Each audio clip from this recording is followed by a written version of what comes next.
La saison 1 de Chucky, diffusée sur Sci-Fi et USA Network, a été un plutôt bon succès, avec un total de 4,4 millions de spectateurs et 2 Saturn Awards, dont celui de la meilleure série de l'année 2021.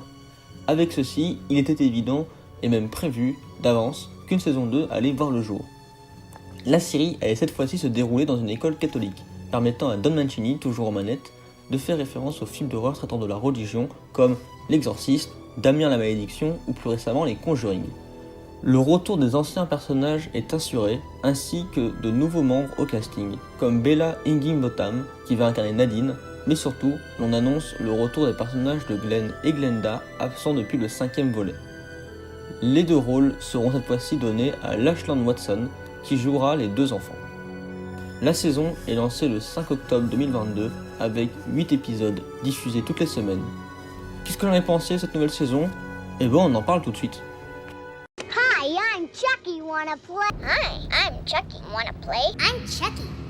Wanna play? Play with this.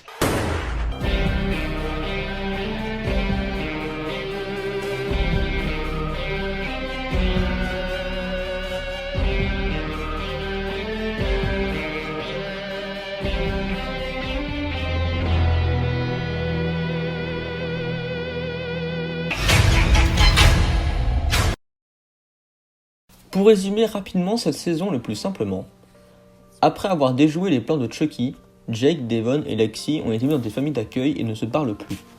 Mais alors que Lexi est encore recherchée et que Andy est porté disparu, les 3 amis vont se rallier après avoir découvert que Chucky est toujours en vie et qu'il n'attend qu'à se venger.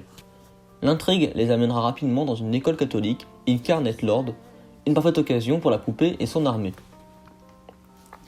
J'avais bien aimé la saison précédente, qui relançait plutôt correctement la saga en créant de nouveaux enjeux tout en faisant progresser les anciens personnages. Un des défauts était quand même la fin, qui n'était pas vraiment une en fait. Le destin de Andy et Kyle par exemple, restant en suspens, c'était clairement un à suivre. Et pour cause, cette saison 2 est une suite directe. L'intro reprend exactement là où on s'était arrêté. L'histoire reste dans la parfaite continuité, à la différence que les flashbacks sur la vie de Charlie Ray ne découpent plus les épisodes. Premièrement, pour ce qui est du scénario pur, c'est clairement orienté pour les fans, Mancini profitant de son retour aux manettes pour blinder la série de références easter eggs sur la saga et sur le cinéma d'horreur en général. Le gros point positif du scénario est qu'il recoupe donc avec plein de sous-intrigues en suspens et donne même une conclusion à des événements entamés il y a 30 ans.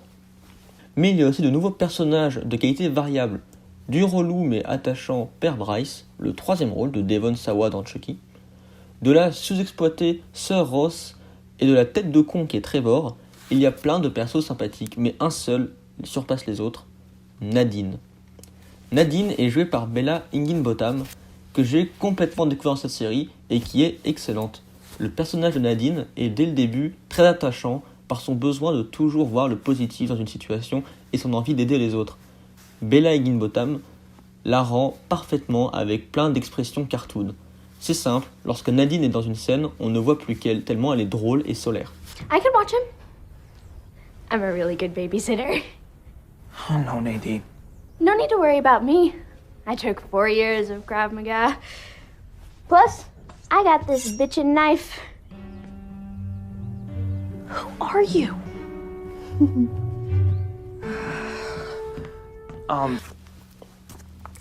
La saison marque également le retour de Glenn et Glenda, joués tous deux par Lachlan Watson. Premièrement, l'effet des personnages qui se répondent, tous deux joués par un même acteur, marche ici super bien et on ne voit à aucun moment le trucage. Your mother is a psychotic murderer who thinks she's in love with me and she chopped off all my limbs and she's kept me trapped in here for a year. Mom's a murderer. Mom's a lesbian? Glenn et Glenda sont cependant sous-exploités, en tout cas on aimerait les voir dans plus d'épisodes. Et malheureusement leur introduction est faite dans le moins bon, le numéro 4, dont on reparlera. La dualité entre Glenda et Chucky est tout de même intéressante, et même si là c'est un peu hors sujet, la série montre enfin une scène crossover où Andy, Nika, Glenn, Glenda, Kyle, Devon et Jake sont dans la même pièce. Et voir les 4 générations enfin se parler, ça fait plaisir. Il y a même un caméo de la voix originale de Glenn dans le 5e opus, Billy Boyd. Pour la technique de la série, C'est plutôt très propre. Il y a pas mal de plans recherchés, comme des moments où la caméra va se déplacer dans les trous de serrure, ou plein d'exemples similaires. Comme toujours, c'est Tony Gardner qui s'occupe des effets spéciaux concernant la poupée.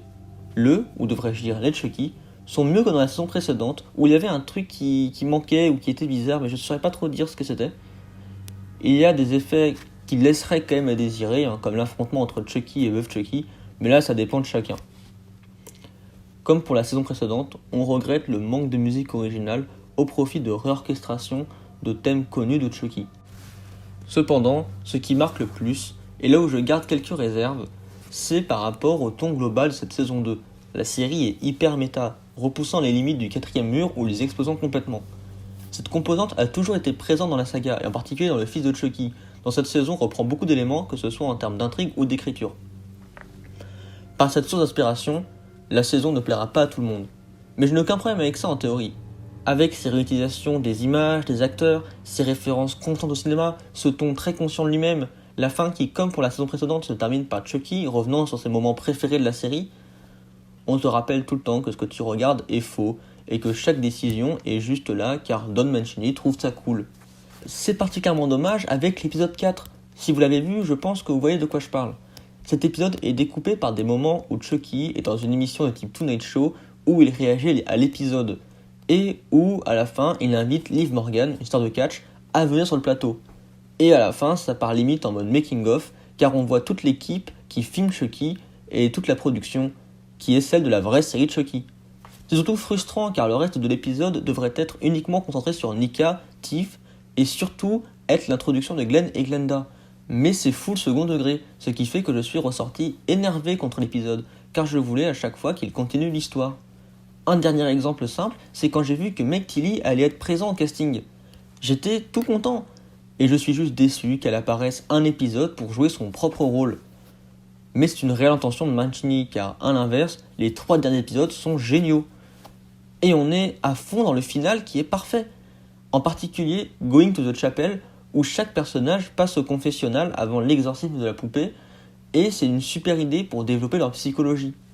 Et le dernier épisode en mode spécial Noël est super réussi, alors qu'on croyait l'histoire terminée à l'épisode précédent, c'est très cool. Actuellement, la saison 3 est en préparation, et même si j'ai presque toujours validé les choix de Don Mancini, le fait qu'il ait carte blanche pour écrire fait qu'il manque peut-être de recul sur ce qu'il fait. Dans les 4 premiers films, il n'était pas tout seul. Son scénario original pour Child's Play avait grandement été retravaillé par Tom Holland, et avec la fiancée de Chucky, il était épaulé par Ronnie Yu qui était professionnel. Depuis qu'il a repris les rênes de la saga après le remake, il bombarde avec la série, où il met tout ce qu'il veut et où on le laisse faire car les retours sont meilleurs qu'avec le dit remake. Mais s'il prenait une pause, s'il refaisait un film de cinéma, ce dont Chucky est privé depuis 2004 je rappelle, il serait intéressant et peut-être nécessaire qu'un bon producteur apporte un nouveau regard à ses productions. Au final, cette saison 2 est parfaitement réussie d'un point de vue divertissement, mais on essaie de tester les limites de ce qui est possible de faire avec une telle franchise. Et par ce procédé, la mayonnaise ne prendra pas tout le temps, et pas pour tout le monde. J'attends avec impatience la 3 quand même si, pour être honnête, le cliffhanger de l'épisode final ne me hype pas plus que ça. Merci d'avoir écouté, j'espère que c'était un peu pertinent et pas ennuyeux. La vidéo a mis méga longtemps à sortir alors que c'était pas censé être long. La chaîne existe depuis 4 mois et je fais déjà une Captain Hype. Il faut savoir que j'ai 10 000 idées de sujets, dont des trucs cool et d'autres que je sais d'avance que ça va prendre beaucoup de temps. Voilà, donc je continue, mais voilà. Merci à tous.